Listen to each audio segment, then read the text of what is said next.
experimenting and doing all those wonderful things. And I just want to start it by saying many, many, many thanks to all the people who've helped get it started. Barbara came to me about a year ago saying she had a delirious vision, and that led into the formation of GAIA Institute, which is now GAIA Living Systems Institute.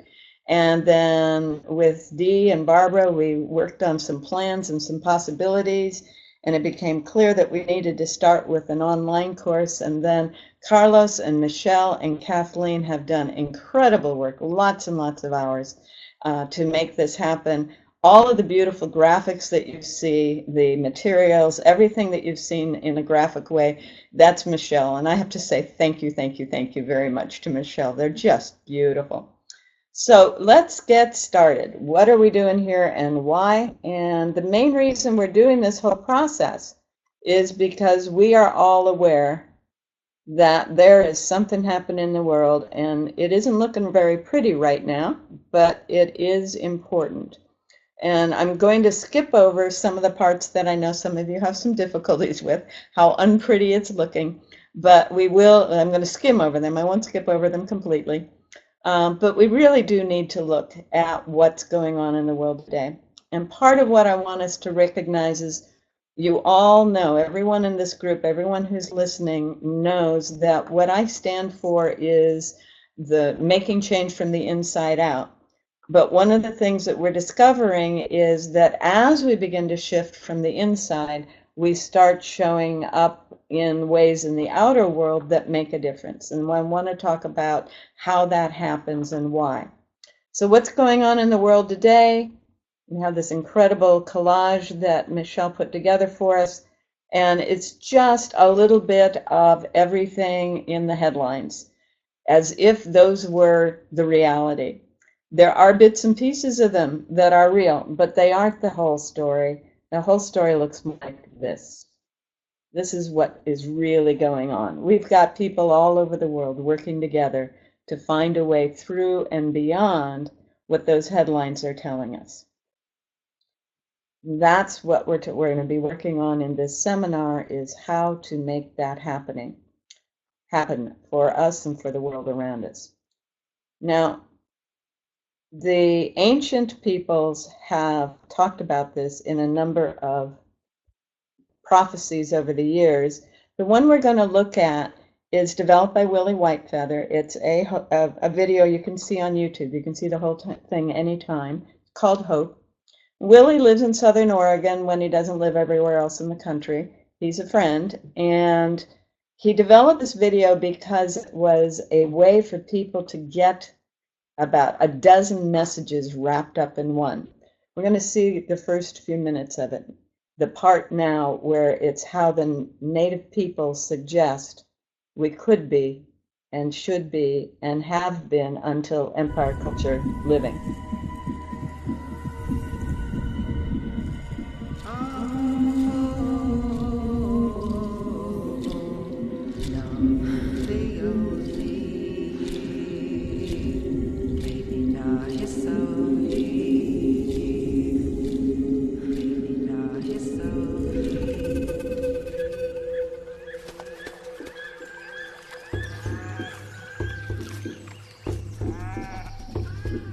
I can make this full screen, yes?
This animated cartoon part is where he's taking the etching on that tablet that the man was holding, and he's animating it so we can see what's going on. And we have humanity here making a choice. If I'm going to back up just a little bit so you can get a sense of what that choice is. A little too far. The choice here. He can go straight forward on the path that humanity has always gone, or he can go a different path. We'll talk about the different path here in a minute. Most of the world around us tells us that the ancient ways are not relevant and not useful, and that we need to look to technology for solutions. And those technologies, some of them are personal, some of them are global, some of them are local, some of them are national. All of them use a lot of high-tech materials with a lot of high-tech engineering to make something happen.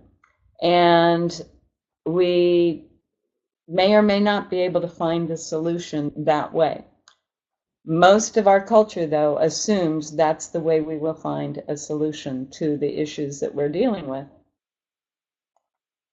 An emerging part of the culture, an increasing number of people in the culture, are saying, wait a minute, there's something else going on here.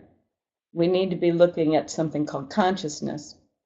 And I particularly like this graphic, both of these graphics.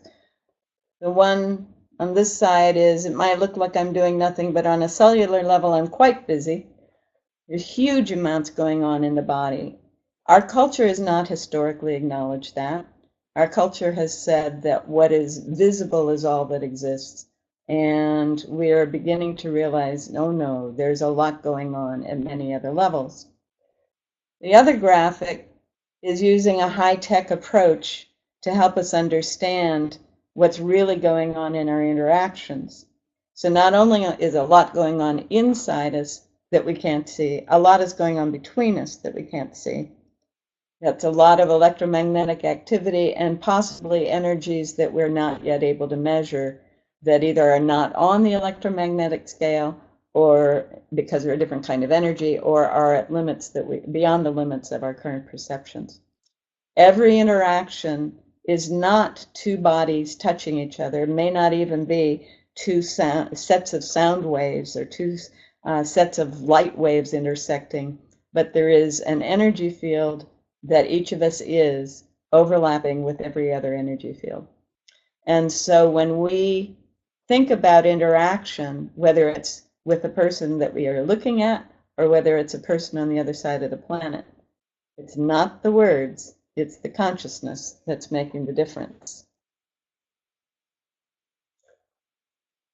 The issues that I pointed out earlier are going on globally. Specifically within Western culture, we're seeing the results of a very profound development in the way population has been growing.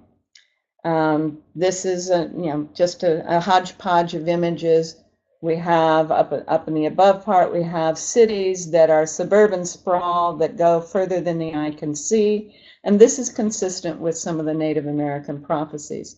They say that concrete villages will extend across the prairie beyond the capability of the eye to see. Within those, there are people living in isolation, and they are calling for help in various ways, and we can't always understand what they're saying. Sometimes their calls for help looks like these young men hanging out and forming alliances and allegiances that they don't feel any other way.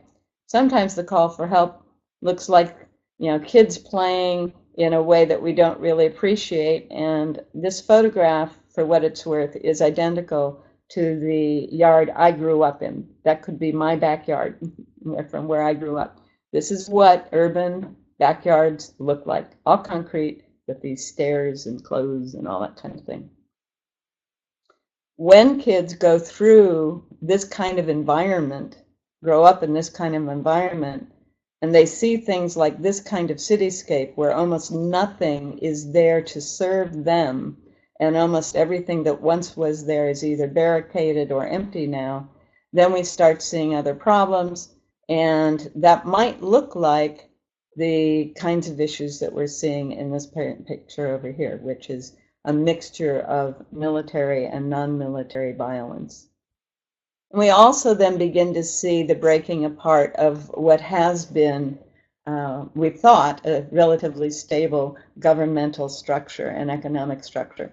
And there's all kinds of indications, as you know, and I won't go into them, that we hear about on the news all the time about how our governmental and economic structures are failing us. Now, there's a lot of theories about why this is happening. And one of the theories, or one of the concerns, is that perhaps Western culture has reached the limits, has gone as far as it can go. This is the cover of the original book back in the 1970s, where a bunch of folks who were at Dartmouth and MIT put together a study based on a piece of computer software that was at MIT, and were able to project what might happen in the world situation. That used some traditional tools. They used food, and they used the number of births and the number of deaths, and the industrial production and the amount of pollution, and this is the industrial production here, and the population.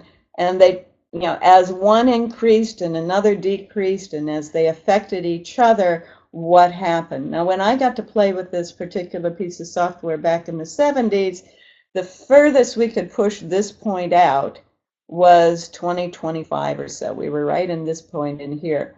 In the 1990s, they had some more data, and they pushed it out to somewhat past 2050. But all of them show things bottoming out at some point in this century, and then a rapid decrease in population as a result. This happens over and over and over again, no matter how you push the numbers, no matter how you change the equations. There is some dynamic going on here, and a lot of people think that we have been approaching it rather rapidly. The UN, on the other hand, is projecting continued population growth based on historical populations. And they're using the trends. They're saying, well, we've got this many people this age, and usually people this age have this many kids, and we're going to see it look like this.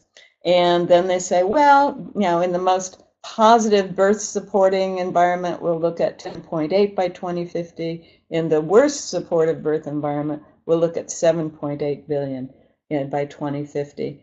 And there are people who say that we're actually a lot closer to that now, and that a lot of people haven't been being counted. So that's what I call the official forecast. It's a forecast based on past trends and with very minimal shifts going on around it. But as I've pointed out in the previous versions of this seminar, this is leaving out a whole lot of factors, and I just want to point out a few. One of them comes from the Mice in Utopia experiment. I had the intriguing experience of seeing this show up on Yahoo News last Tuesday. I wondered if they pulled it off of me somehow. But in the Mice in Utopia situation, what Calhoun did, he was a psychologist, he was curious, he got hold of a barn, he created a utopia, he brought in 145 mice, I think that was how he did initially, and then over a bunch of days, they proceeded to have their utopian experience. A number of interesting things that's in red there, and I know you can't read it very well. In fact, I'll tell you what I'm going to do for a second here. I'm going to enlarge this way, enlarge the video. There we go. And so some of you may be able to see it. One of the biggest things was at a certain point, okay, about 145 days into the thing, okay, very early on in this steep curve, okay, the males stop being able to defend their territory, females become aggressive, and they start taking over male roles. There is unusual behavior, violence becomes prevalent, Excess males are rejected and withdraw. Social disorder becomes visible. Certain individuals become targets of repeated attacks. We see a decline in conception and an increase in resorption of fetuses, as well as a dissolution of maternal behavior. And young are rejected by their mothers, and so on. As we go through this curve of the population, these things actually have more impact on the people involved, or the rats and the mice in this case, than the normal population expectations. That's something that we don't usually think about, and I'm going to flip back to this image that I had of how people are living in Western culture, and it went away, so let's try it again. Yeah, it went too far. I apologize. Let's try that again. There we go. All right. This is the result of the same overcrowding among people that Calhoun found in his mice, and in the 70s did it again with rats. All right. We are seeing population dynamics and behaviors that directly fit his experience in a utopian environment where they had all their physical needs met.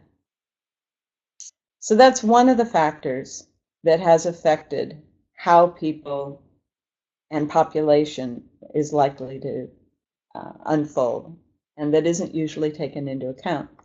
Another one is the whole thing around food. I have this wonderful image that I keep, and it's a picture of a grocery store aisle, and it says our problem is not that we are eating the wrong foods, it's that we are eating food-like products. And if you look at this diagram of the body, you can see that people who are eating the traditional American diet are in fact getting a lot of interesting symptoms directly related to the diet they're eating. This little thing over here is the fast food with the most cellulose, wood pulp in the food. Isn't that fun? Here we have the amount of sugar in the food under that, and then the long-term consequences of that. We don't have to spend a lot of time there, but we do need to recognize that that is affecting our population. It is affecting the quality of our lives. Another one is this whole thing around how our cities are developed. One of the things I like to talk about is that we have shifted from walkers to drivers. And when we get in a car to do everything, we are hurting the body. And so this is just helping us to get an image of how that works. And one of the things that I like to help people do, just in case you think that this is not worth paying attention to, how many people do you know drive their children to school if it is half a mile or more away, or drive to the store if it is half a mile or more away? Now, in most cities, half a mile is 4 to 6 blocks. And yet, kids are being driven to school for that. They're not being given that opportunity. Or the grocery store is that far away, and people are not giving their bodies the opportunity to move. So we've got some issues going on there, not to mention the whole carbon footprint and the whole pollution thing. The third major thing that is contributing to how that population figure may be having to shift is actually the media. Our set of projections for the future tends to totally discount the role of media. And there's some interesting studies. Here's a nice summary of why people get caught up in social media. And basically, there's immediate gratification. They can feel self-confident. They feel like they're getting credible information. They feel empowered because a lot of the things that are disempowering in direct interaction are not present in the social media. And it is usually presented in a way that is pleasurable, gives that immediate feedback. It's easy to get hooked into social media. I'm sure everyone in this group has suddenly, waken up and realized they've been on Facebook or something like that for an hour or two, if they've gone to it at all. Right? I have a little graph next to that. And we're told that television has no impact on children. This is a study of scary TV. Now, what is scary TV? Well, for my husband, way back when he was growing up, Cecil the sea serpent gave him nightmares. And that was not supposed to be scary. A lot of our children's television actually presents monsters, actually presents scary situations that do affect kids. Now, for a small number of kids, there is no residual effect. Okay? There is mental preoccupation for about 22%. There is some sort of dread and avoidance result for just under half. And then there are disturbances in eating and sleeping for about half the kids that see scary TV. And they are the ones who define what scary is, not we. We have a higher level of acceptance. So in my case, when I was growing up, the Snow White movie was not on TV or video. It was in the movie theater. But that witch got me. When the queen became the witch, wow, that really affected me. And I'm sure it's affected a lot of kids. So we need to be aware that the media is affecting our children's health. They're not eating and sleeping right, quite apart from their mental health. Their physical health is being affected. And then we have this whole thing around what is going on in the media overall. Okay? What is real? Okay? There's a whole range of real things. And then the media bothers, to go through there and say, this is what's important. And then this determines our public perception. This is one of the reasons that people who work with me are often encouraged to turn off the TV and radio for an extended period of time. Because this perception has very little to do with what's actually happened. The things I just talked about, for example, are almost never discussed in the public media. There is very little relationship, actually, between what's really happening to us in our personal lives. In fact, if you were talking about our personal lives, it'd be a lot smaller piece of this that the media was focusing on than the quarter that is present there. So one of the things we want to look at is, what is it that we want to be focusing on as reality? Do we want outside factors affecting us? What are the choices we are making for our own personal experience and ultimately for the culture? I hope that's useful to you. I'm going to switch back now to the partial share, and I'm back on. And what I'm curious about at this point, and hope you will consider as we go into the question and answer part, what is that you think needs to be shifting? What is it that is going on in the culture around us that is not working for us? What's not helping us? What could be different? So that's something I'd like you to be considering as we go forward. I'm going to talk now about where we want to go in the future, or how we can begin to understand what's really happening. And the beginning of that for me is this whole concept of what is culture.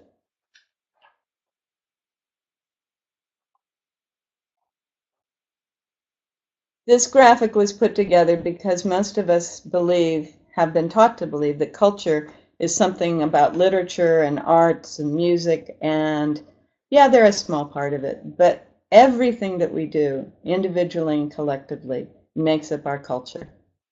We're going to talk for a little while now about a way to put all that together, because it can be very confusing. How do I begin to make sense of everything that we do and see, feel and say and act on, etc.? The first thing I'm going to look at is social structures. And the reason for that is all societies, all cultures exist for one thing: raising the kids. getting an infant from being totally helpless to being able to thrive in the environment in which we're living. And it happens that for human beings, that's a minimum of 12 years. And in our culture, well, that might be 18 or 20 or 25 years before the kids actually leave home. What does it take to be socially, mentally, emotionally, physically prepared? What does it take to support a child to being able to do that? That's what a social structure is. And as we move forward in the seminar, we're actually going to spend a whole session just on the whole range of social systems that we could be looking at. Social systems are supported by technology. And technology is not just computers and related things. Technology is all the tools we use. I don't, whether we're talking about the wooden spoon that we love to stir our cookie dough with, the fact that we use cookie dough, bowls, the houses we live in, the ways that we get around, the clothes that we wear, actually. They're all the tools that we make and all the techniques we use to make them. So when an archaeologist goes into a site and collects what's called material culture or artifacts, 90% of them are actually what we would call technology. They are the tools that are being used. And a huge part of an archaeologist's job is to figure out the techniques that were used in order for those tools to be effective. We know that the social structures affect the technology, and we know that the technology changes the social structures. And if you don't believe me, I always ask this question. How many of you read the instructions before you start to do something new? Almost all of us. Almost all of us. Go ahead and figure it out our own way. We're changing the methods. But one or two of us read them first. Someone actually raised her hand.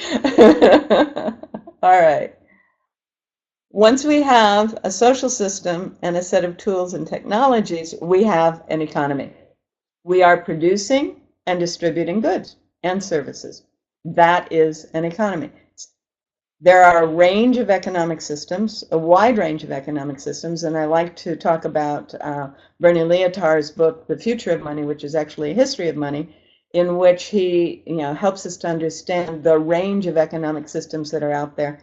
The other book that I really encourage people to study, and we'll talk about it more when we spend that session on the economy, is Robert Heilbroner's The Worldly Philosophers. Marvelous, marvelous explanation of the different sets of economic theories and where they came from and why. So the economy, the production and distribution of goods and services, ties together the various social systems and the technology and are the result of the interactions of the social systems and the technologies, and they allow for some other things to happen. Usually the economic system is the process by which one set of social systems or one set of cultures interacts with another one. The ways that goods and services are produced and distributed is one of the the cultural interchange mechanisms. So as we move forward in talking about how we could be creating an economy or a society or a culture that works, one of the things we'll be looking at is the exchange from one relatively narrow area to a larger area of goods and services. A point that I like to make when we're talking about economy is we have grown up in a cash economy, and a lot of people think economics is about money and about numbers, and it doesn't have to be at all. A story that is a favorite of mine is someone that I know was visiting Hawaii. He was visiting a native household, and they were sitting around and chatting, and the guy said, well, why don't you come by tomorrow afternoon? I'm going to go out and hunt sea turtles today. Well, sea turtles are an endangered species for the rest of us, but within the native tradition, it is a normal part of what's going on. So the guy goes out and he brings in his weekly actually, ration of sea turtles. And the Westerner, my friend, visits him. He's visiting him, and he goes, okay, so where do you sell these? And the guy goes, what? We don't sell these. He says, some of this is for my uncle so-and-so, and some of this is for the neighbor down the road, some of this is for us, and some of this is for, and the whole community gets to benefit from this one man's work, the sea turtles. And so he leaves out the proportions, the different portions on the porch, or he takes them to visit other people. And then he has other things that they do that he brings home from them. And it might be grains, or it might be fruits, or it might be a tire, or it might be something else. It's not a direct exchange. It's what's called a gift exchange economy, where I do what I do for all of us and I share it. And you do what you do for all of us and you share it. That, it turns out, is the most efficient economic system there is. Money, the cash-based economic system, at the time Bernie Leotard was writing the book, The Future of Money, was the least efficient economic system there is. Because you think about it, you know, there's so many layers between the production of the good and the experience of the good. Since he wrote the book, we've developed an even less efficient economic system. It's the debt-based system, in which I have to borrow money in order to produce the goods, and you have to borrow money in order to make, acquire the goods, and the only one who wins is the banker. There is virtually no efficiency in this system, which is why we know it's about to go. It's about to dissolve. We don't know how exactly, and we don't know the timing or any of that, but we do need to look at what we want to have in place as this system lets go. So, social, technological, economic, all of which are affected by and to a large extent determined by the natural environment. And one of the things about Western culture is we've been taught to believe that nature is someone to conquer. Nature is someone to, is a set of processes that we can control and make it our own. And it's very easy for people raised in an urban environment where they get plastic enclosed food products that they have paid money for, and have no notion of how it was produced, and are able to do all these interesting things that have nothing to do with whether it's raining or snowing or muddy or windy or any of those things, because they're in an enclosed environment. It's very easy for us to think that the natural environment doesn't have to affect us. This is the nature of urban culture. This is the nature of industrial culture. There is no other culture on the planet that would ever think such a thing, because all the other cultures on the planet, outside of urban industrial culture, are totally tied into natural processes. It matters whether the water is pure. It matters whether there is water nearby. It matters whether the wind is blowing. It matters whether the soil is rich. It matters whether the rain processes and cycles are what they usually are or whether they aren't. It matters whether the snow is accumulated on the mountains or not. The natural environment plays a critical role. And there is, in fact, a whole field of anthropology that is called ecological anthropology or environmental anthropology, depending on who's talking, that says that the culture's form is a function of the environment it's in. And there are people who say that urbanization happens because of specific environments. I don't buy into their theories, but it is out there. So we need to understand that the culture as a whole is going to be affected. The economic system is going to be affected because we're going to be able to produce and distribute only certain goods in a specific environment. The technology, of course, is going to be affected because different environments allow for different technologies. And the social systems will be fundamentally the same across all humanity because they exist to support children growing up, but there will be modifications and variations depending on the natural environment they're in. So we want to be aware that this is a fundamental piece of any culture, and we want to recognize that when we're in harmony with it, things work for the long haul. And when we are fighting with it, we may have problems. And we'll talk about that in a little bit. The interaction of all of those leads to community decision making. How are the collective decisions made? How are actions taken? That's all politics is. It doesn't have to be a battleground. It doesn't have to involve lawyers. It doesn't have to involve media at all. It doesn't have to involve any of the things that we're used to thinking that political systems are about. It's simply how we make decisions collectively. Now, I'm a believer in consensus decision making, and I've managed to find half a dozen interesting methods to facilitate that in small groups and large groups. And so one of the things that we're going to be looking at as we look at the political aspect of culture, and we get to that session, is going to be what are some of the things that we can do. If you saw the movie Dances with Wolves with Kevin Costner, you may recall that the group had to make the decision about whether he was going to be part of it. And there are actually scenes where the group of men are going through their collective decision process. And if you pay attention, 90% of that is listening to each other and learning to speak from the heart.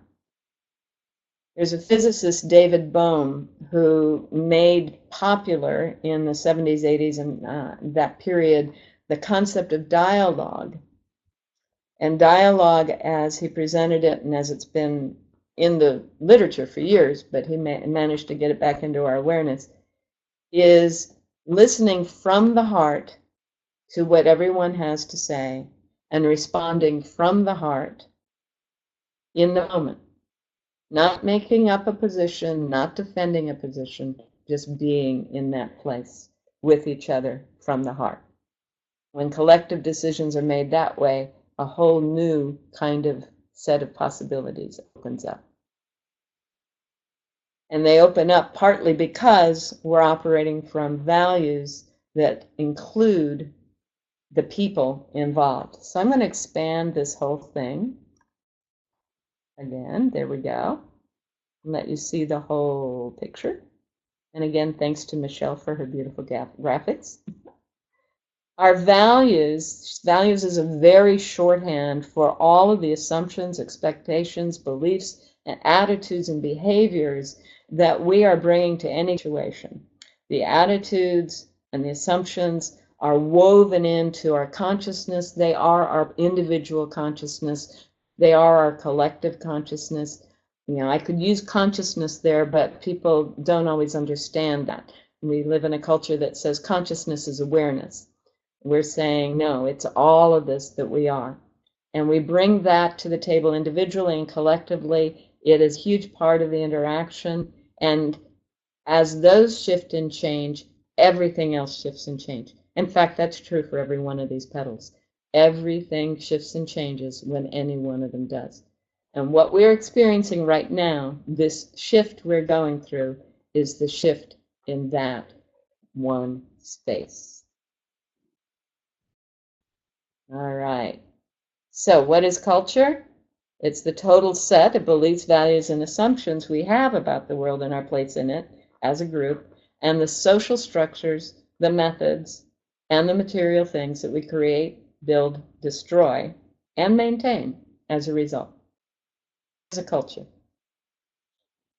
When I first started studying anthropology, there were 5,000 plus or minus cultures on the planet. In the 90s, there was an assessment there were about 500 cultures on the planet because global industrial culture had wiped out virtually all of the others. We have a few cultures that have maintained sufficient of their traditions and their ways of thinking, their values, their beliefs, their assumptions, and their actions that come from those, that will be able to learn from them and be able to carry some of their understandings forward. But just a few. One of the reasons we need to is because our culture is based on a set of myths that we know are misunderstandings. In our culture, we've been taught that human beings have always lived by the rule of force and violence. And we know in our hearts that cannot be true. And we know from studies now of all kinds of things, whether it's primate behavior outside of human awareness in their own environment, whether it's cultures on other parts of the planet, that force and violence is almost never a normal behavior in human culture, or in primate behavior, or even in mammalian behavior. One of the things I'm loving right now and collecting, and many of you know this, I've been collecting all those interspecies things. And the latest one is a photograph, I think it's from Colorado, and it's a doorstep, and sitting on the doorstep, right up against the door, is a beautiful fluffy cat. And against the beautiful fluffy cat on the main step is a German Shepherd dog. And on the lower step, leaning against the German Shepherd dog, is a very young deer. It's very sweet. We're seeing more and more realization that the idea that force and violence is what makes things happen is not true. It's beautiful. So the second myth that's related to that is victories of various kinds. A man's victories are the most important things in life, and that is directly related to that other model or that other myth. And we're seeing, again, more and more that that isn't the case. In fact, as we look at people who talk about their lives after they've had these huge victories, there's an emptiness. And it's not until they find a new source of meaning that their lives begin to have meaning. And a lot of people in our world today who say men beginning to move into retirement are finding that to be the case. The next one, the idea that women have always, except in our modern cities, been uninformed and powerless. Yeah. Again, culturally, anthropologically, archaeologically, historically even, there is no evidence to that. And those of you who have read my book, Mary's Power, are familiar with my understanding of how that can be. And we will spend a little bit of time on that as we look at social systems, how they have been developed and where they can go. War is inevitable. Ain't so, because force and violence are not inevitable. There are other ways. And one of the great things to look at is the stories of the great statesmen in our history, even within Western culture, or to listen to the leaders of other cultures who have found ways around war. Totally not necessary. Okay, oil. Oil runs the world right now. Oil is what everything is built around. That's what all the violence is supposed to be about right now. And we think it's because it's fuel. And I just invite everyone to look around you. The computer is mostly plastic, petroleum. The polyester, any polyester in anything you're wearing, spandex in anything you are wearing, any plastic in anything you have, petroleum. There is so much petroleum in our world that is used in so many ways. If you have had a surgery, petroleum products made that surgery possible. If you are taking any kind of medication that involves various complex molecules, there's probably some petroleum in there. It's for me, my position has always been that petroleum is too important to burn as fuel, but we have convinced ourselves that fuel is what it's good for. So if we look at a different way, as we're trying to look at a different way of living on the planet, that's one of the myths we want to let go of. And finally, the idea that history proves all of that, well, I think I've just debunked that one. So we'll go on from there. We have some images, that are related to those. If I can get it to give us that one. We have this notion that we're, cold and isolated, and we need these weapons to survive. And no, there's no evidence again that that is normal in human experience. Much more evidence of the kind of life that we think of when we think about the Polynesians, of almost a garden of plenty in which all you have to do is go out and gather what it is that serves you, is much more like human experience for most of humans' existence on this planet. If you listen, how many of you, I'm sure many of you have seen the movie Gods Must Be Crazy, and here are these little men in the Kalahari where we as urban people would not even begin to know how to live. And, they get up in the morning and they find where the food is and they find where the water is and it's all fine. They have everything they need. And, so I wouldn't choose to live that way right now because I don't know how. But maybe there is a way we could shift how we are on the planet to realize it's not about being cold and needing weapons. It's about being comfortable and gathering easily what we need. And it's not about fighting the people who were there before us or fighting the people in the Congress or fighting whoever. It's not about fighting nature. It's about finding other ways.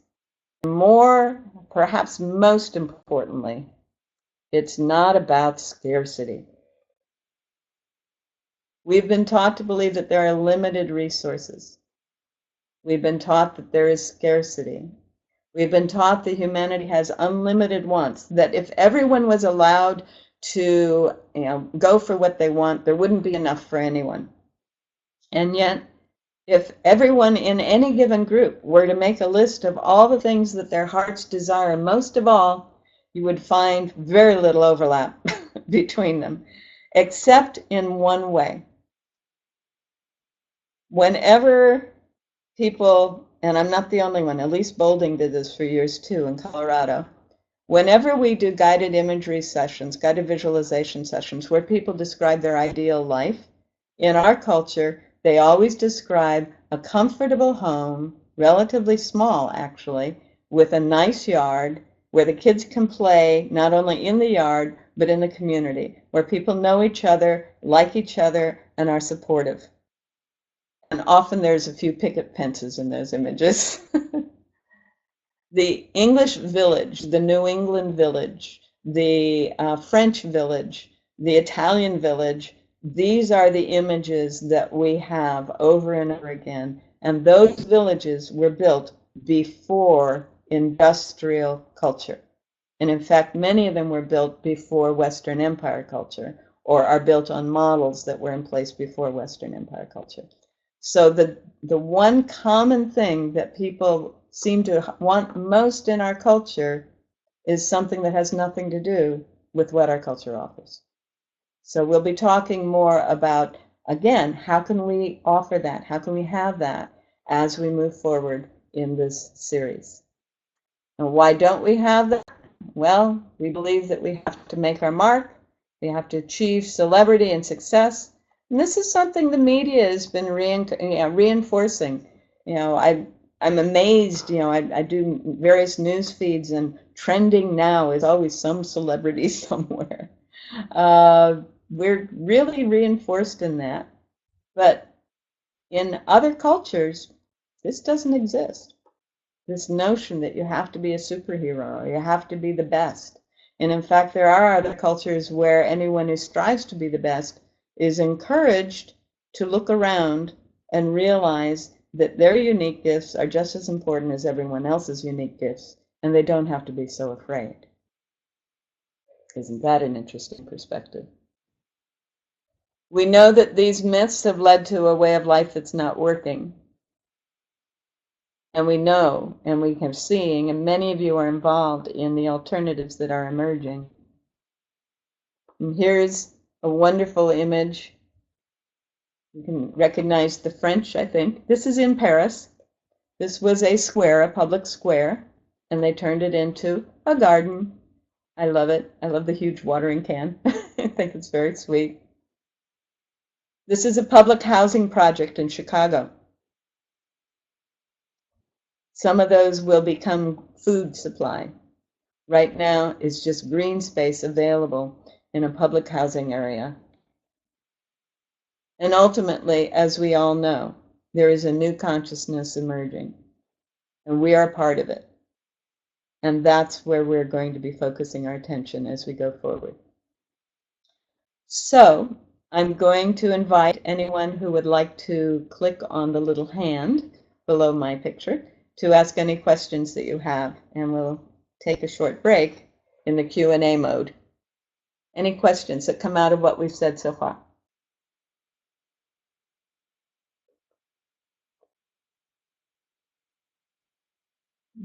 No questions? You're just slow in the uptake today. Ah, Oliver, of course. Thank you. You have a question where it hasn't come There's through on the mic. terribly, Here we go. this is terribly impudent of me. My question, I had to get up and walk around several times. Your discourse is lovely, but after about 20 minutes, I'm full. My question is, can we have about a 1 minute stand up and stretch every 20 or 30 minutes?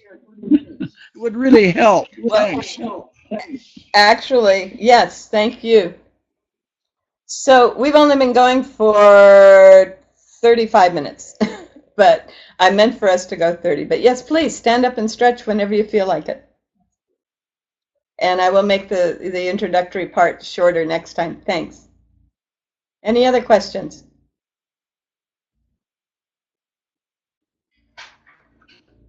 No? Stand up and stretch.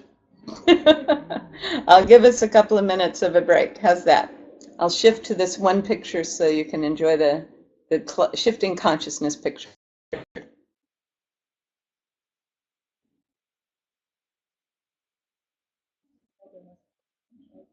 Oh, yeah. Barbara. Yeah, and Milt's on too. Yay. Barbara, your mic is almost on. Oh, All is right. is it on now? Yeah. Okay, my question had to do with specialization, which I notice the more indigenous societies have the simplicity that we would desire, but that it would lack perhaps specialization that would encourage any form of individual activity that would create beauty, information, or whatever. And I'm wondering how you would encourage that in a society that was basically just a village society. Okay. Okay, well, I'm not suggesting that we go to a village society in the way you're thinking of it. So that's part of what we're going to be talking about over the next few weeks and months.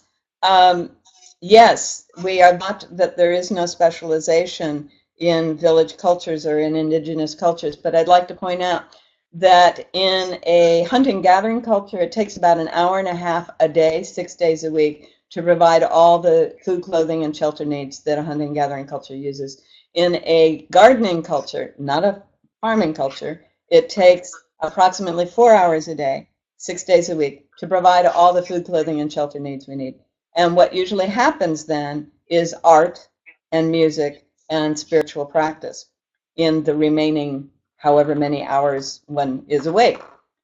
So if we go back to the Neolithic cultures, which were river gardening cultures, we find very, very sophisticated arts, very sophisticated music, and some amazing, amazing spiritual pointers that suggest some very intense spiritual activities. So I hear where you're going, and it turns out that's another myth that we've been fed that has nothing to do with how people have actually been living in more harmonious ways. So we will be able to explore how to integrate high-tech solutions into that way of being. I hope that was useful. Yes, I think can you hear? Yes. Okay. Yes. All right, so I'm going to take the voice back and listen to Milt, all right?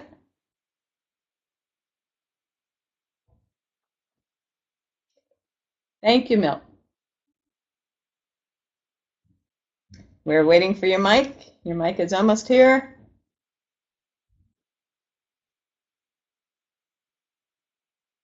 Not yet.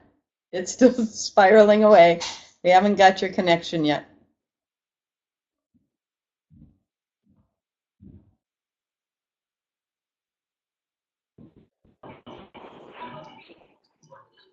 Oh, there you are. Yes, Milt. Hi, this is just a test. I heard this Well, you're here. when the ION's meeting here, and I'm just connecting and trying to make sure I can connect with you. So it looks like everything's working fine, huh? That's wonderful. I'm so glad.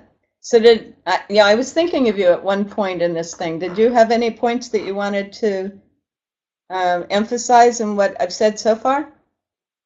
No, I'm content to. And I did tune in a little late. I had a 1 o'clock meeting, and I just actually got on about 10 minutes ago. So. All right. Well, we're glad you're with us.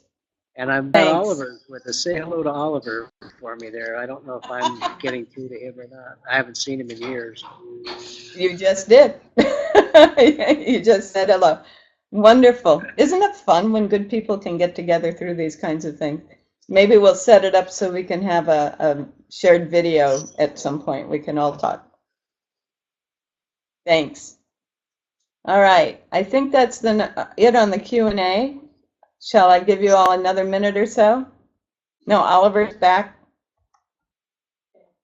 I'm waiting for you to be here. There. Yes. Oh, we're going to get a video. Okay, so I'll at least turn a video on so I can wave hi.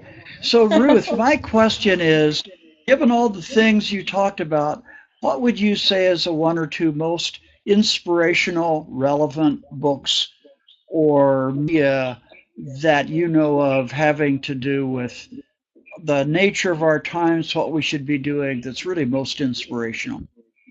Oh, that's cruel. Only one or two? It really depends on which direction you want to go. Do you want to go spiritual? Do you want to go emotional? Do you want to go cultural? Do you want to go technological? How do you want to go? Reach in and tell us what comes up from within you. Well, there's a reason I wrote a book called Make the World Go Away. There wasn't one like it out there.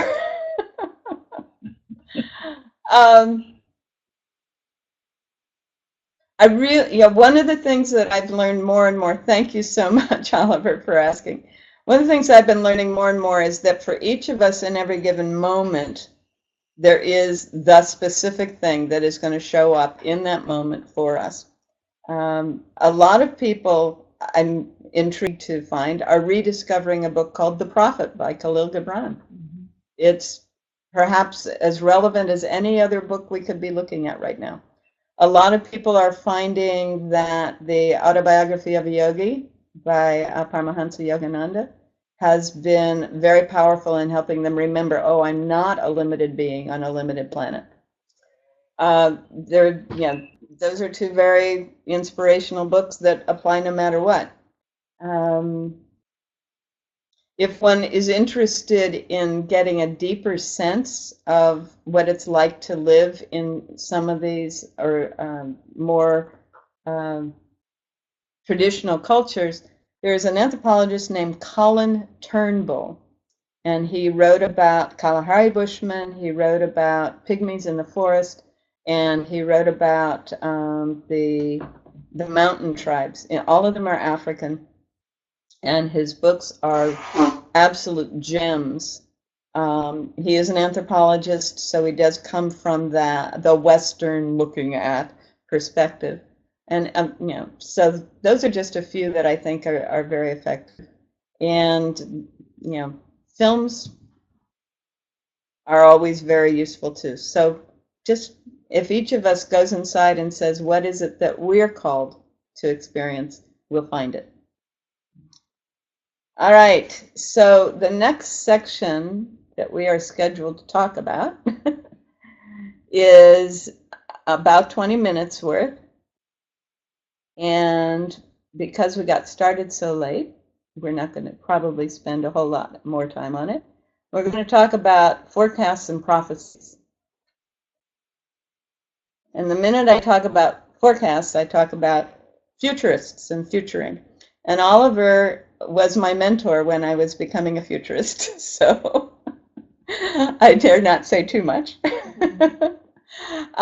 This is the cover of a society. This is the journal for the World Future Society. And they have been probably the most significant movement keeping futuring in the public and in the media eye for the last 40, 50 years. And there are other futures associations, and they do really good work among the professionals.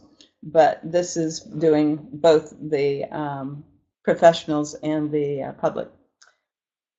The thing with the World Future Society that I found, and why I'm not very active with them, is the focus tends to be on what I call the official forecast, the technological forecast, the solutions in a technological mode. How is the technology going to take us? Occasionally it'll go into environmental issues, occasionally it'll go into biological issues, but it's basically focusing on the technological.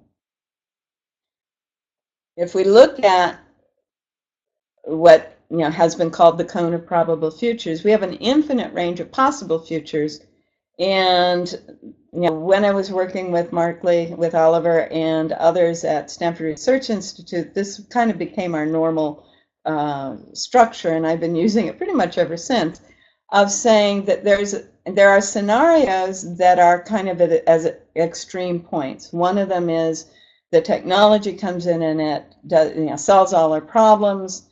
Another one is that everything falls apart, the distress scenario. Another one is that somehow there's a complete shift in how we think and feel and act, and we relate to everything in a totally different way, and that leads to a wholly different kind of experience.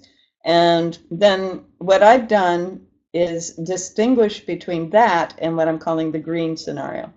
And the green scenario assumes that we maintain a lot of our expectations, traditions, values, but we do it in an environmentally friendly way.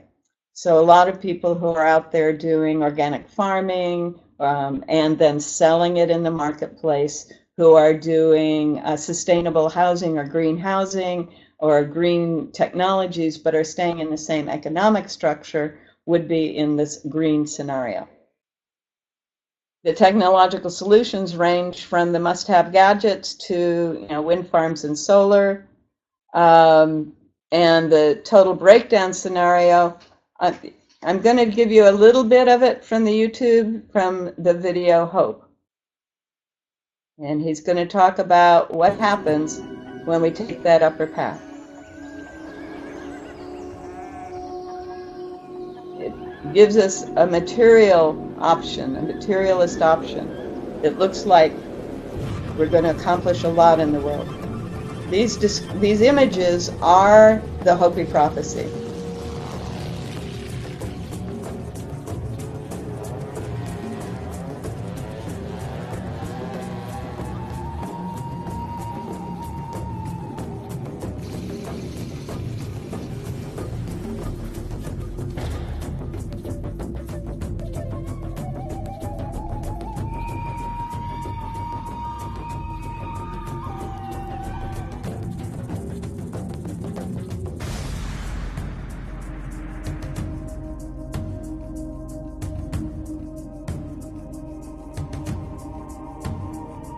Okay. He spends a lot of time on the distress that results and the violence that results from the materialist path. Willie is of the opinion that whenever we do something on one side of the planet, the Earth reacts on the other side. That's what these images are. When we do something violent on this side of the planet, the Earth will do something on the other side.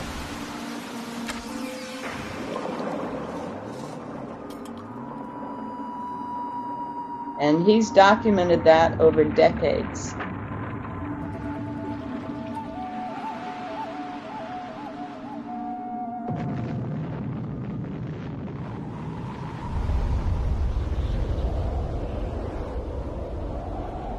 Yeah, so if you look at this from that perspective, it's a totally different story.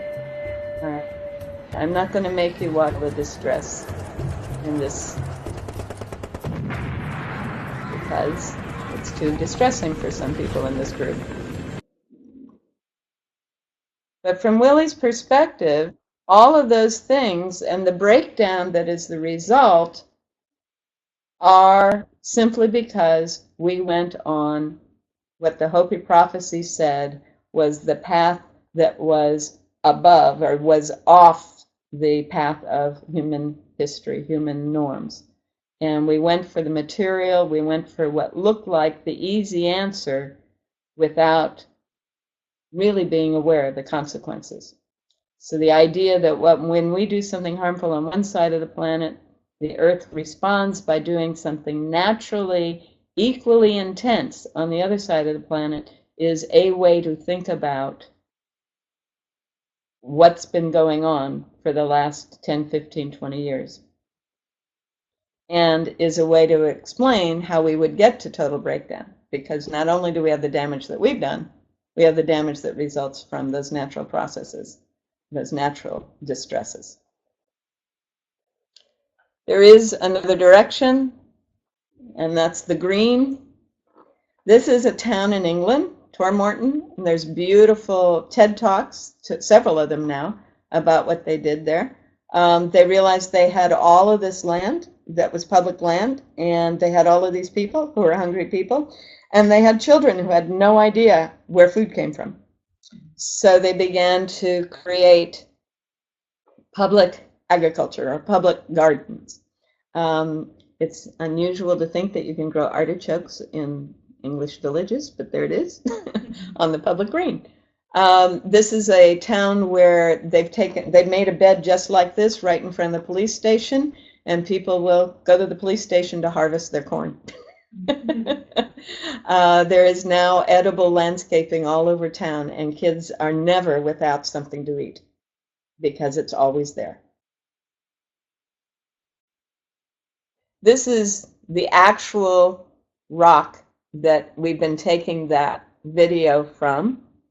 And this is humanity and the choice and the upward slope. And here's a drawing of it as well. This is a rubbing, if you will, of what's there. And so we've been wandering around up here, and now a few people are making the choice to go somewhere, back to a level that is in alignment with what the Earth is about. And the Hopi have said that if we chose to get back on this earlier, before the total breakdown, we would be able to experience less violence and less distress. Another prophetic world that we're familiar with is this whole thing around the Mayan calendar. It's a beautiful piece of art, isn't it? If you think of this calendar as wheels within wheels within wheels, what you have is a set of figures at one level, a set of figures at another level, a set of figures at another level, a set of figures at another level, and each of them lines up on another figure to make the total of days in 5,125 years. And the images associated with each of them are for a specific kind of energy. And the energies cycle through, but each one is unique because it's the unique combination of those four wheels. What the Mayans were wanting to describe was shown kind of in this this graph. They're just talking about this last from here up on that one calendar, on that sphere, on the circle, on this. They're just talking about from this point up. But they say that there are equivalents for each of these periods before. In the Mayan culture, the word underworld is underlying consciousness. Underlying consciousness. So at the base, we're looking at a cellular consciousness. Okay, the consciousness of the cells coming together. At the next level, we're looking at what it's called mammalian. We're looking at the consciousness of the early life forms that are associated with our mammalian brain, actually. And then the familiar underworld, they're associating it with monkeys, the whole primate way of coming together in social systems to support the growth of the children. And then the humans emerge in what is called here tribal underworld. The actual translation is more like clan underworld. It's more like people who come together out of common understandings, common backgrounds, common principles.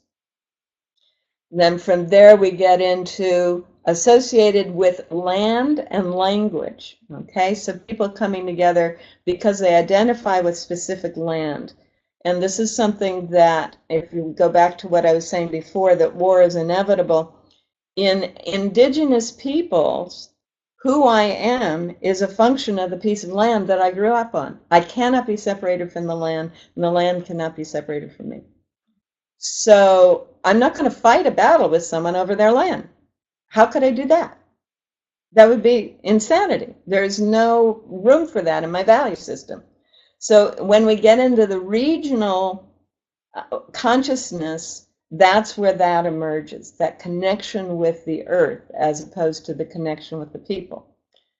The next level is what I'm saying is the beginning of the empire culture. It says the national underworld. The idea of the city-state, the empire, the nation, the patriot, all of that is beginning to emerge at that point, okay?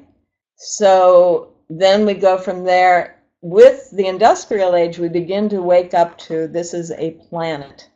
This is a whole planet. I'll make this big again so everyone can see it. I could have done that already. There you go.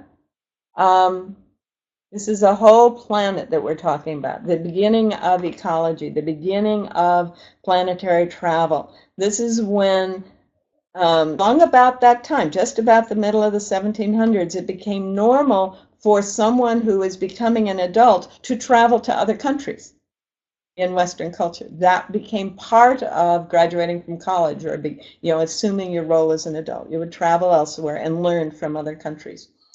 So the beginning of that recognition that we are one planet. And then I think it's interesting that it says January 5, 1999 is the beginning of the galactic underworld. I have no idea what the basis for that date is. I haven't found that one yet. But the realization that the planet is part of a family of stars, that we're part of the solar system, that we are not alone in the universe. There must be life in other forms, in other places. All of that begins to emerge in the turn of this new century. And then we become aware that we are beings that are more than just physical beings. We are part of some universal process that is unfolding. And as you can see over here, conscious co-creation emerges. Now, the expectation on the cycle of this calendar was that we would have all come together as humanity in one cooperative interaction, and it would only take a few days for this process to unfold. But sadly, we didn't.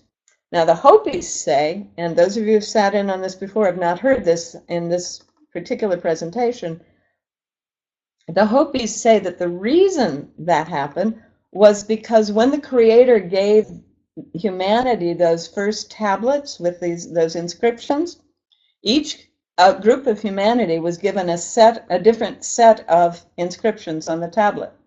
The one we saw that with the cartoon as well as the stone, this one, this tablet, was the one that was given to the people on the American continent, the red man, if you will.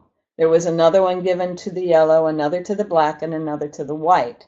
In the Hopi tradition, we were told by the Creator that the time would come when all four tablets would come together and all the four races would come together unless someone broke the tablet. Well, we have in Western biblical tradition a very profound incident in which the white person broke the tablet. And so that broken tablet is the reason that we are in violence today instead of cooperation today. That's what the prophecies say. And it doesn't mean that we won't be able to get through this. It means that the process is going to take a lot longer than anticipated. Okay? So rather than being done by the end of 2011 or into 2012, we're still in the middle of it. And we'll be in the middle of it probably through 2040 based on other insights. Now, what is it that we're in the middle of? We're in the middle of shifting from a way of life that's based on materialism to a whole new way of life. So in the Hope video, Willie gives us some examples of that. And I'm going to have to skip over that violin stuff in order to get you to it. See if we can find it. Yes, perfect.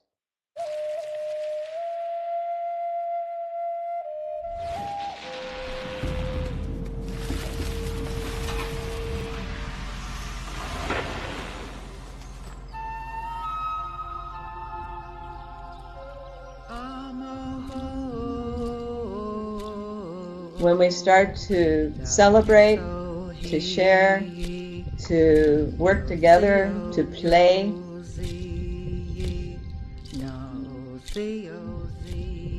when we use traditional methods as well as modern methods,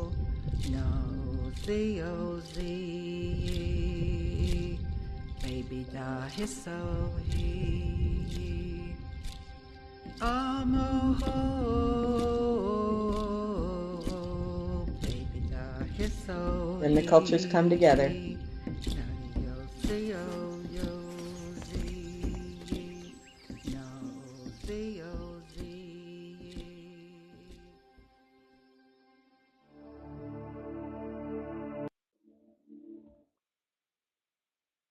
And what that looks like then in the various prophecies is the shift from one world to the next, from a world that was the fourth world based on materialism to a fifth world that was the fifth age to the sixth age based on spirituality. The age of Aquarius, the age of light, the Aeon of Horus in the Hermetic tradition, the blend of all cultures and colors. This is the white buffalo tradition. The idea is that the emerging culture, literally our technological development, is not material but spiritual. We focus on our spiritual abilities, our psychic abilities, to create wholeness and healing and that kind of experience. And in the book of Revelation, this is described as a new heaven and a new earth. So that's what we are ideally headed for. And another way to say it is we're making ascension normal. We're ascending from one state of being to a totally new state of being. We're shifting from a life based in physical, material experience to a life based in emotional and spiritual material experience. And that's the goal.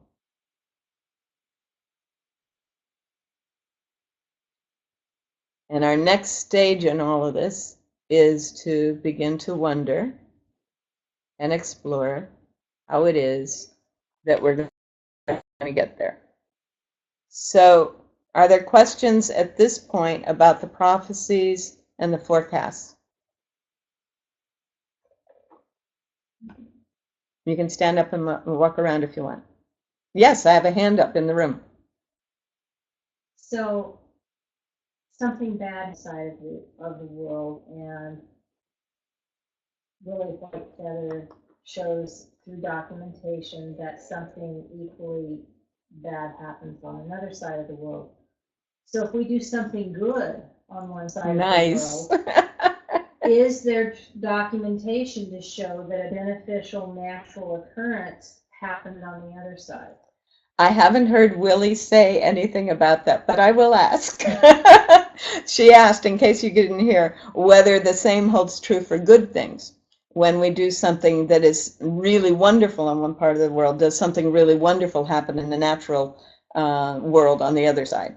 I will find out what Willie has to say about that. I'm fairly certain he will say yes, because it's about the energy. It's about the balancing of the energy. And so it may be that, you know, what comes to mind is when the tidal wave happened in Indonesia, Emoto called everyone in his network to bless the water so that the people wouldn't have cholera and typhoid and those things. And they didn't, right? So there might possibly been a connection in there somehow. Okay. Other questions and answers? I'll take either. Aha, give this man a voice. Yes, sir.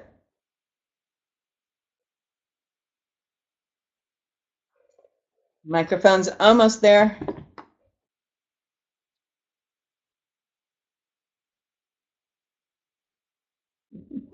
It takes a while. There you are. So your last presentation reminds me that I have not watched Koyaanisqatsi, the documentary, for several years, and it's time to watch it again. You think so, huh? So explain what Koyaanisqatsi means. Do you remember? Well, the word Koyaanisqatsi, as I understood it, is a Hopi Indian word that means life out of balance, a type of life that requires a different life if we're going to survive, and it's all about the Hopi prophecies. And it's Well done. wordless. The only word in the whole thing is Koyaanisqatsi chanted, and it's all these nonverbal images of life out of balance, air, water, Right. fire, and like that. So it's right. Thank you, Mark. Thank you, Oliver. So Koyaanisqatsi, Koyaanisqatsi, correct? Close. I haven't seen it in writing for years. You're the one who introduced it to me, actually, about 25 years ago, 30 years ago. Yeah. All right. And that's for folks who really need to understand the extent to which we are out of balance. If you feel like you've got that understanding, you don't need the movie. What would be a counterpoint to that? Yeah. Well, that's why Willie made Hope, because there wasn't a counterpoint to it. There wasn't anything that showed the other side of the prophecies. For me, the counterpoints are all of the wonderful things that show how people are evolving, and how the animals are coming together, and how people are creating spaces for the animals to, be able to come together. So that's my goal. Anything else you want to add to that, Oliver? No good. All good. Thank you, sir. Other questions, other answers? I did. I remembered how to spell it. Mhm. Cool. All right. So I hope everyone who needs to stand up and walk around is standing up and walking around. All right. So let's continue. I'm going to use a basic principle here. Living systems tend to follow this model. It's called the S-curve. If you think of how a person grows, it's very slow, very fast, very fast, very fast, very slow, and then we tend to go downhill. If you think about how a forest grows, it's very slow, very fast, very fast, very fast, and then it reaches a point where it just kind of goes up and down, okay? An ecosystem, a sustained ecosystem, will go up and down within a range. If it is reached or exceeded the limit and does not go into this mode, it will fail.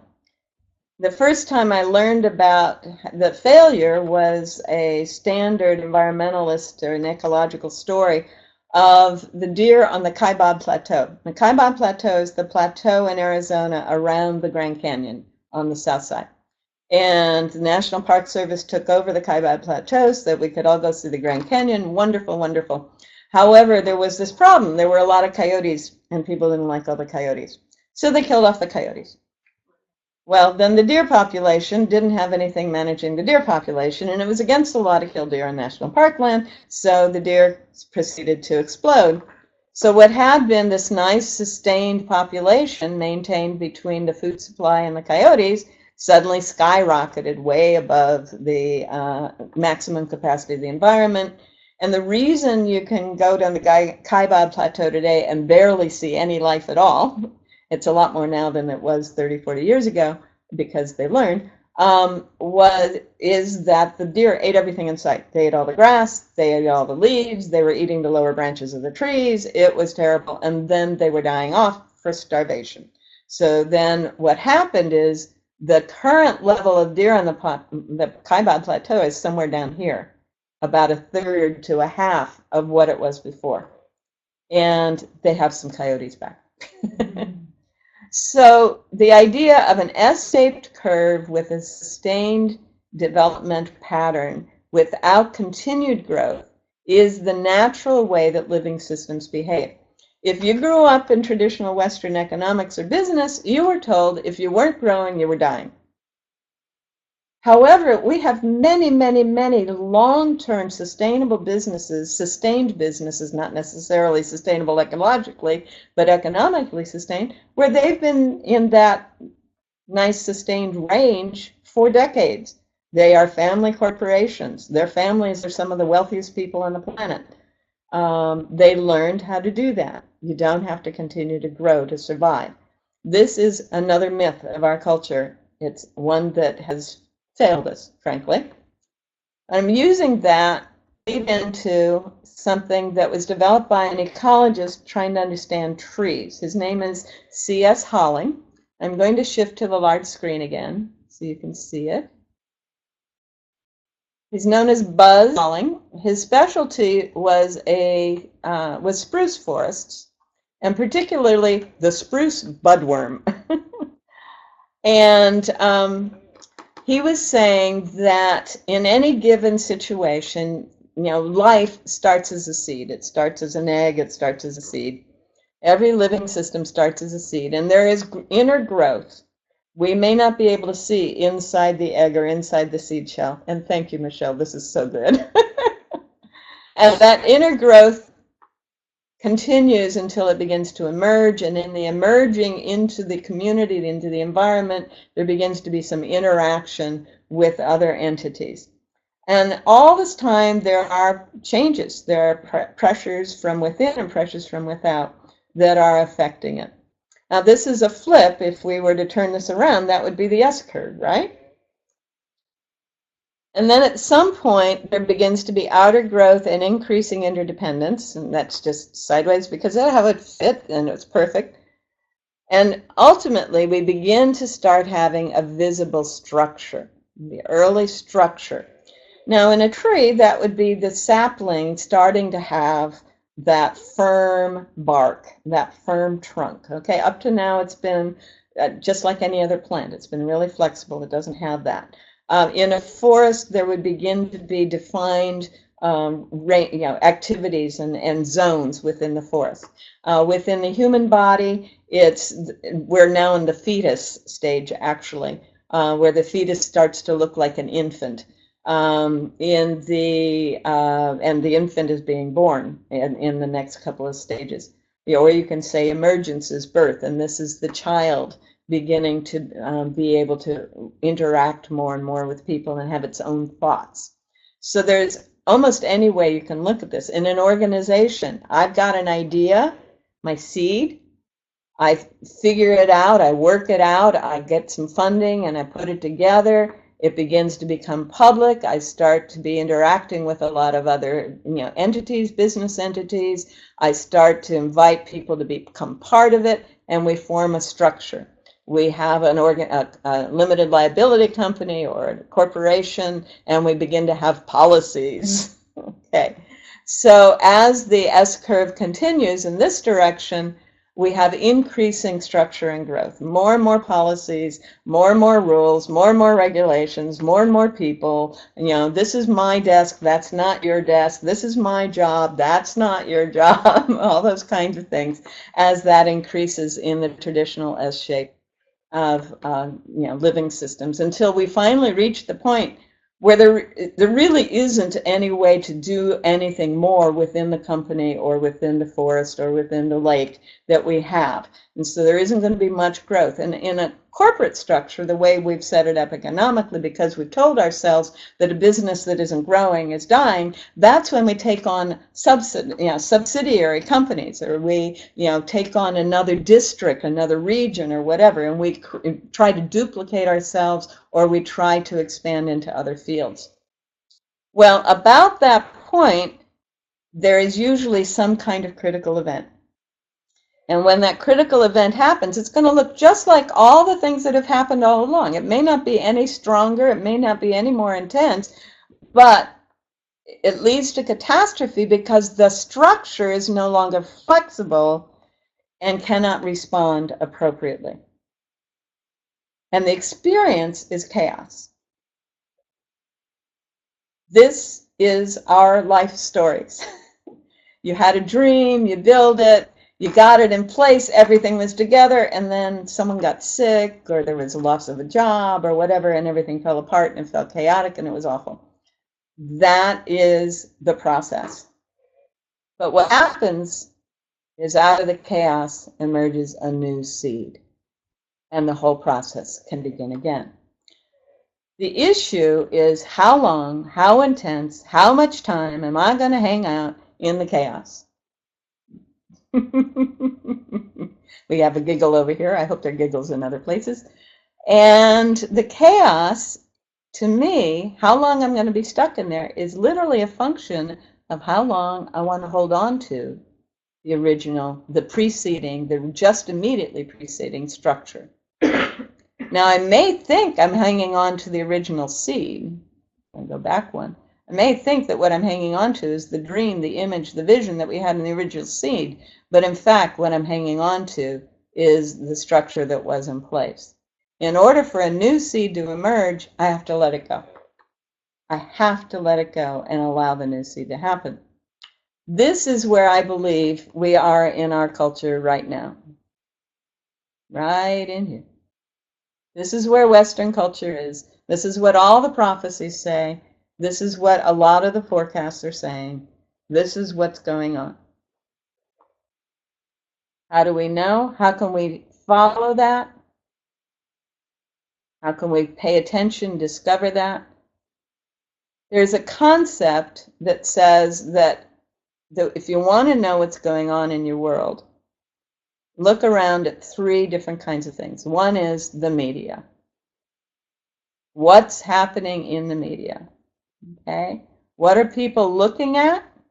How are they spending their time? What is the media actually saying? And when I was a practicing futurist, I generally went through about 40 different kinds of journals, 40 different journals every month. And one of them would be, there were several women's, and there were several science, and there were several other kinds of journals, the business journals, et cetera, that I go through. Now I've got this. Now we've got that whole online world, and I'm checking that almost every day, it seems like. And we've got, the normal, quote unquote, normal media that people pay attention to. So that's one. A second thing is to look at who are the celebrities. That's what this graphic is over here. Who are the people are looking at? We're not looking at Mother Teresa and Mahatma Gandhi very much anymore. We're looking at, I don't even can remember. You don't recognize it. Exactly. It says you're not part of the culture. But I'll bet if I had a picture of Wayne Dyer up there, you'd recognize him. Yeah. So that's another piece. Who are people recognizing? Can you do a crossword puzzle in the current newspapers? Can you answer the trivia in the current papers? You're not part of the culture. Another thing that we look at is how are decisions made? This is the U.S. Congress over here. How are all those people ever going to agree on anything? We're looking at over 600 people who each of whom was taught they had to come with a position and hold it when they walk into that room. This is a, quote, committee meeting in the U.S. Congress. Yeah, again, how are we going to see any kind of thing happening? This is how most decisions are made in the United States, right here. In the back rooms, in the halls, one-on-one negotiations. One of my favorite TV series is the series West Wing.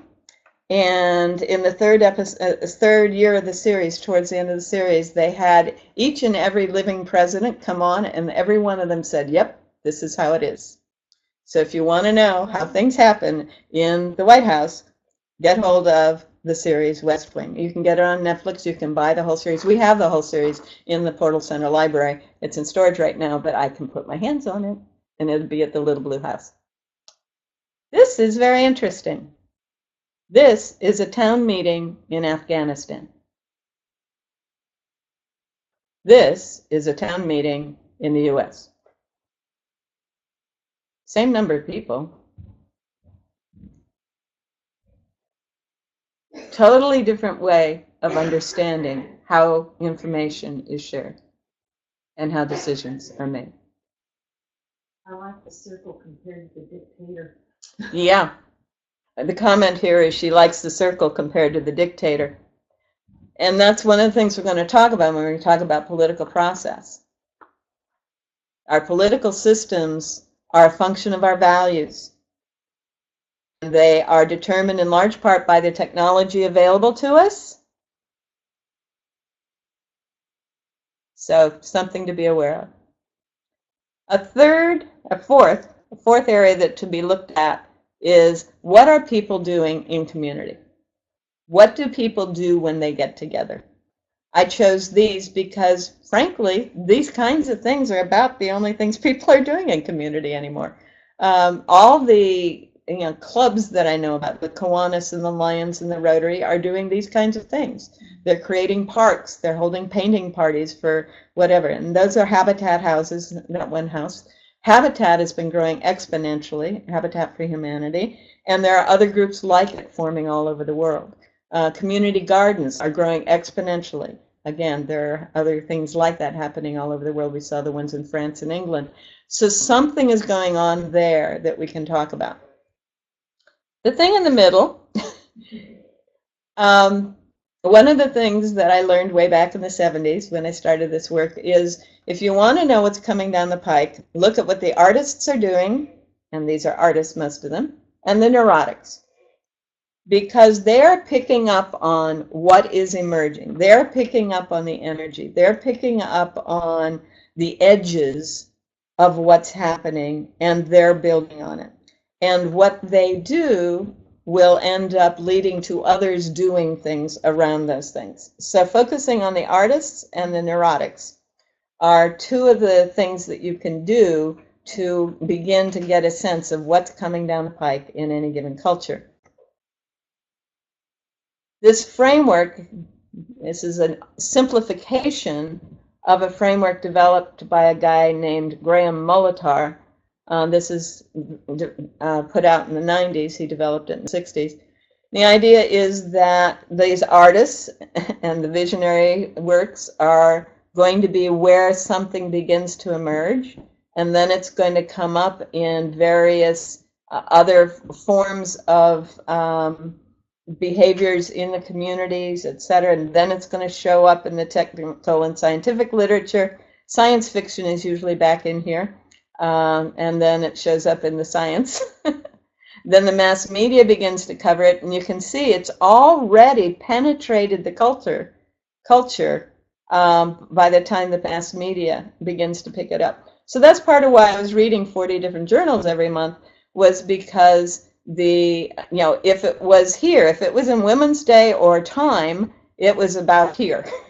If it was in Discover magazine, it was in here. If it was in the science fiction, it was here. If it was in the architecture journal or in a story about the films and the movies, it was probably here.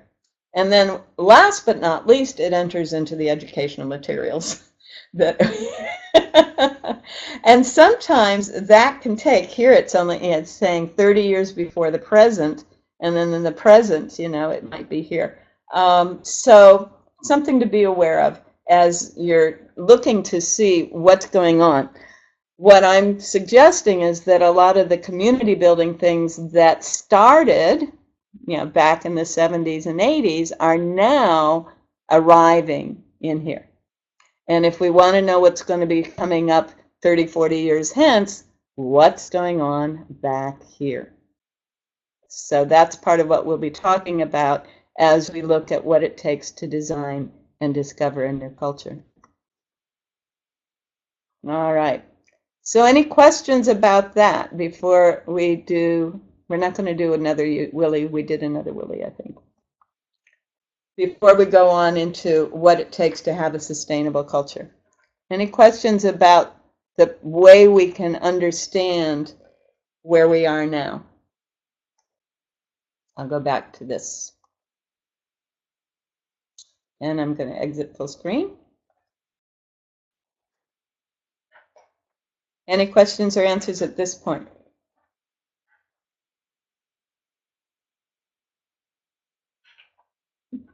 Are any of these slides that you're using in this going to be available in the archive so that we can look at them more in detail? The whole presentation will be in the archives, but we could probably put the PowerPoint in. I hadn't thought about that. That would be really nice because some of this I'd like to even print to keep where I could have it with books I'm reading and that kind of thing. Oh my goodness, I've got a student in the room. She's saying she'd like to be able to have prints of some of these to put with her books. Thank you. I think we can make some of that happen. Okay. Any others at this point? All right. So be aware that you can observe what's going on around today and get a handle on what's emerging for the future. And you can look at the past and see what's emerging today. All right. So what does it take to be a long-term sustainable culture? These photographs are of places that have been occupied by the same people doing essentially these practices for close to 1,000 years. That is almost impossible for us as Americans to conceive of, really. I mean, every building that we've lived in is lucky to survive more than 100 years.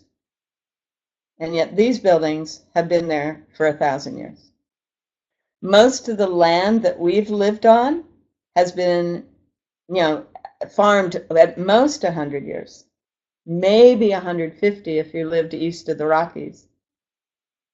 And yet this land has been it's being, by the way, wiped out in those places that we were used to. This land has been being farmed in these ways for 1,000 years. That seems to me to be sustainable. And the question as we look forward is it possible to do so in a way that is healthy for the people and comfortable for the people? Well, the people in this community up here, this is Bulgaria. Their average lifespan is in the 90s. Most of the people live in this collection of houses, and then they walk anywhere from a quarter mile to 3 or 4 miles to the arable land, the gardening land that their family garden is in. And the area up here is common grazing land and forest land. The village basically owns that land, and the people who live there graze and forest there. This wonderful structure is in New Mexico. It's part of the old Acoma Pueblo. And the people who live there, they farm in these crevices down here, in these cracks between the fingers of the mesa. The water from the monsoon season wanders down there, and they've got little catch basins at the base of these little fingers of the mesa that then they use to irrigate these dark patches, which are their food supply along the bases. And they've been doing that since the Pueblos arrived, which may be, well, P3 architecture is 1,500 years ago. And this building up here is the same as P3 architecture. So probably 1,500 years ago. These other smaller buildings are P4. And they came in about 500 years later. So that's another way to do it, to use the way nature automatically functions and to work with it. It's like a natural aqueduct system. Yes, Linda's saying it's like a natural aqueduct system. Yeah, it is. And my aunt and uncle work in anthropology in New Mexico, and they happened to be in Chaco Canyon during the monsoon one year, and they actually were able to see the catchment system at work. that had been the way that P3 structure had been supported. Over here, this funny shape is a volcano. It's in Rwanda. Now, all the pictures we see of Rwanda would not even begin to compare to this. This is how the local communities farm, if you will, garden Rwanda. And I think it's wonderful. They've made use of every square inch there. And I love the patchwork of it because it means there's no monoculture. When there is monoculture, you have more illness, disease, plant disease problems, and pest problems. And by having a patchwork like that, having it all different angles, you can see the way they've set up the rows. They're not having erosion problems on this volcano. They're just, able to catch, again, whatever water there is. And the ash in the soil. Yes, someone points out that the ash, volcanic ash on a volcano has got to be marvelous soil. All right. This one over here with the yellow terraces is China. There are many villages in China that are doing things the way they have been doing them for 800 to 1800 years. And this is one of them. The slate roofs. You may have noticed up here in Bulgaria, we have the clay tile roofs that are made in the local kilns in their village. And over here they have slate roofs, which are stone that's literally been chipped off to make the roofs. Those buildings, again, have been there for hundreds and over 1,000 years in some cases. These terraces were built over 1,000 years ago. And this is a rice harvest that we're seeing just at the point of harvest. I just love the colors in this thing. And even though that period of distress, of the Chinese distress, was causing great harm to many villages, this village continues to live essentially its own way, providing most of, up to 85% of its food and clothing needs, and all of its shelter needs, just off of what is there. And then over here, we have Vietnam. This is what Vietnam was before the war and is beginning to become, again, the same model of terraced fields. And this part of Vietnam actually wasn't involved in the war, and these have been maintained for several hundred years as well. There's a system in Japan, I wasn't able to get a good picture of it. If you imagine, these are rice fields, and there's a stage in a rice field where it's water, it's a pool, it's a pond. And so what they do is they allow the water to collect on each terrace, and then there are these places where the water can flow out. Well, they build little dams out of oak logs. And so the ponds are there, and while they are ponds, they keep fish in the ponds, and ducks come, and ducks live off of the fish and live off of the little bits of other things that grow around ponds. And they leave behind their fertilizer, precisely. And so they have several different kinds of food there. They've got duck and they've got fish, and they've also been soaking their oak logs. When they after they've planted the rice, they pull the oak logs, and it begins to become a field like this. They collect the fish, they eat the fish and store it. They collect the logs, they take the logs into the forest areas, and they grow mushrooms. I just love the way that people in harmony can make many things happen on the same piece of land. And again, it's been for 1,000 years, the same piece of land. So, long-term sustainable cultures have practices that work in harmony with the natural practices, natural processes. They build things from local materials that are relatively low-tech, that last a long time, and they can stay in one spot. Now we can introduce high-tech to this. I've modified this since Michelle made the beautiful version of it she did. We can introduce all kinds of high-tech to this picture. We can introduce light rail between the villages. We can introduce ways to collect energy along the freeway system. And if we were in Germany, there would be a lot of solar collectors there. I noticed there is one intersection of I-5 and I-205 in Portland that is now managed by solar collectors.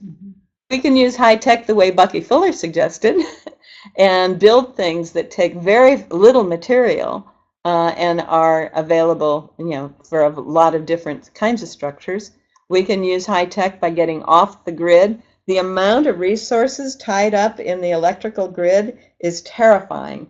And we don't have to have, whoops, how did that happen? I didn't mean to do that. We don't have to have that kind of windmill. We can have this kind of windmill up here. But we have this kind of windmill, allowed in Oregon right now. This is the only kind you can do in Oregon right now. You have to go to Europe or China to have this kind of windmill. Oh, well. Then there is this whole system, which is kind of an indoor version of that terrace system that I talked about. This is using PVC pipe, creating little earth pots, peat pots, with your plants in them in holes in the PVC pipe, and recycling the fish water to water the plants and have the water go back into the fish tank. This is very, very common now, very common. It's becoming more and more common in restaurants in the Middle West, in Minnesota and such, and in England. They're creating closed system restaurants where they're growing their own herbs and greens and their own fish, and they're doing all kinds of interesting things as part of what they are offering. This is the ultimate high-tech off-the-grid house with geothermal heat and a heat exchanger for solar electric and solar hot water heating, and the windmill and all that good stuff, all wrapped up in one. And this is a way that high-tech materials can be used. This is kind of fun. That's a fireplace down there under the stairs, and various kinds of storage, and your TV, computer, monitor, and other things. So that even though, thank you, Michelle, she erased my line. So even though one might be living in a low-tech building, one might bring some high-tech solutions in that could be lasting and allow for comfortable living. So it is very possible to have the mixture of the two, and that's where I think we need to be going and need to be looking, rather than assuming it has to be one direction or the other. Which brings me to the final graphic, almost final graphic. These are some of the people that have made a huge difference in our world, and some of us recognize all of them. I don't think everyone will recognize all of them. This is probably the closest thing to a role model to me. This is Margaret Mead. She started out in anthropology. She worked in museums. I did all of the above. And then she went into systems and futuring, and I did that too. So I honor Margaret Mead a lot. This, one of you said, this dapper fellow, yes, Nikola Tesla. We would not have a power grid if it were not for this man, and yet he did everything he could to create an electrical system that did not depend on a power grid. So he has a lot of ideas that we still can tap, and his imagination has made a huge difference. Barbara Marx Hubbard, another role model for me, a futurist who is absolutely convinced that as we change our consciousness, we will have a different kind of future. And when we're changing our consciousness, we're changing all of our values, assumptions, beliefs, etc. Jean Houston, an amazing scholar. If you have not heard Jean Houston, you need to hear Jean Houston. She's in Ashland right now. This is an older photo. She's matured somewhat since that. But she is a scholar of languages and of historical ethics and of culture. She worked closely with Margaret Mead for years. And consults with school systems and all kinds of international groups to help transform how we go about doing things in primarily our social systems. That's her primary interest. This guy, well, my grandmother worked for him, and he's affected my whole life. And I think he's affected this whole world with what he did in India in the 20s, 30s, and early 40s. And then what Martin Luther King, who watched those things. The thing we need to remember is Martin Luther King was born in the 20s. He grew up watching Mahatma Gandhi do what Gandhi did. And so King's Museum includes a whole room that's a tribute to Gandhi in Atlanta. So if you get a chance, you might want to go there. Gandhi's thinking and his imagination. So that brings us to these guys. I'm sure everyone recognizes the guy with the funny hair. And he's the one who absolutely insisted that our imagination was our gift and the intellect was its servant. And we've revered the servant and ignored the gift. So something we need to look at, which was why he was so pleased to be there at the opening of one of Charlie Chaplin's films. So that's Charlie. The role of thought and imagination, it's really, that's what's going to get us through this. So allow yourselves to imagine and think. And then I want to close on almost hackneyed quote, but it's absolutely the thing we need to remember. It is so easy in our world to believe that it's all much too big for me. It's all much too big for us. It all, will go on no matter what we do or say. And yet, there are trees being planted around the edges of the Sahara. They have reversed the expansion of the Sahara. There are people studying King Gandhi's Satyagraha throughout India. And we've seen, what slowly the women's movement has been doing in other parts of the world. And it's individual women and groups of women just doing it. The 13 grandmothers, have made people aware that there are indigenous people all around the world who have solutions and so on. So we may not bring about the change we thought we had to bring about in order to be okay, but we will. We can't not change the world. And that's what we came here to talk about today. And I would love to hear if there are any more questions and answers. And it's now 10 after 4, and I apologize, but we didn't even have all of you on for a long time of that time, part of that time. So I'm hoping next time we will be able to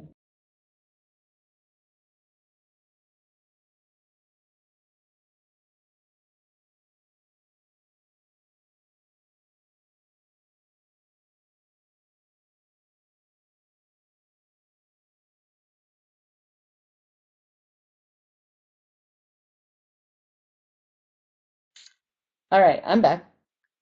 So any last questions before we get off the air on this? Barbara. All right. It's waiting for your mic to warm up.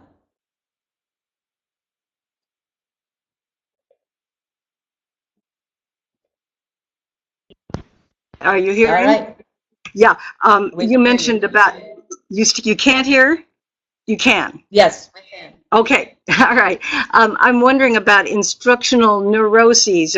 Where do we find these? Can you give us some examples of what neuroses instruct us? I think your audience is here. We are the neuroses. You're marvelous. All right. So, We are the neuroses that we have to find in the, yeah, okay. Go obsessive ahead. compulsive disorder. Let's look at obsessive compulsive disorder. It's increasing. It's increasing in many, many different ways. Addiction would be considered a neurosis. We are an addicted culture. Yeah. Depression could be considered a neurosis as well. So there's some. But there's another way to go, and that is to go in the direction of what is it that the people who are constantly afraid are afraid of now? Or what is it that the people who are constantly worrying are worrying about now? Right. So what the media is trying to make us worry about specific things. And a lot of us get hooked by that. But the worriers of our culture are worrying about other things. They're worrying about whether the food they eat has chemicals in it that are going to harm them. They're worrying about, the whole GMO and food additives thing comes out of that, neuroses. People are being afraid to eat words they didn't recognize, basically. And the rest of us began to wake up because of that. What else are they worrying about? Those are the things, that's another place to look. So you can look at the nature of the neuroses that are showing up, and you can look at the focus of those who are worrying. Did that help? Oh, yes, it's helped. I think you can hear. Can you hear? Yes, we can hear. Okay, good. You're fine. I got it. Thanks. Other questions?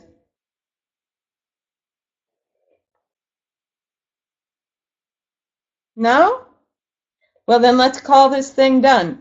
Thank you all very, very, very much. I'm really, really glad to have had this opportunity. I'm glad you signed on. I'm glad you were part of it.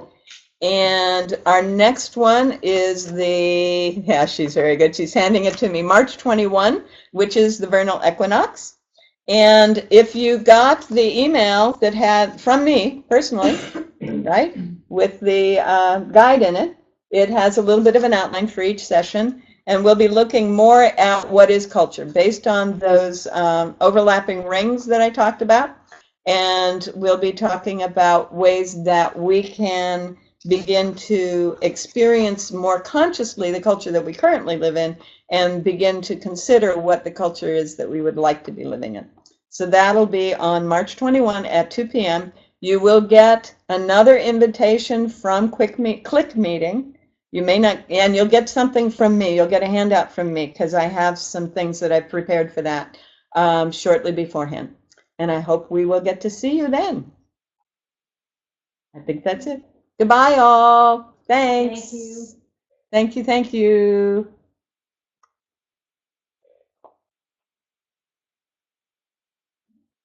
I did close. Thank you.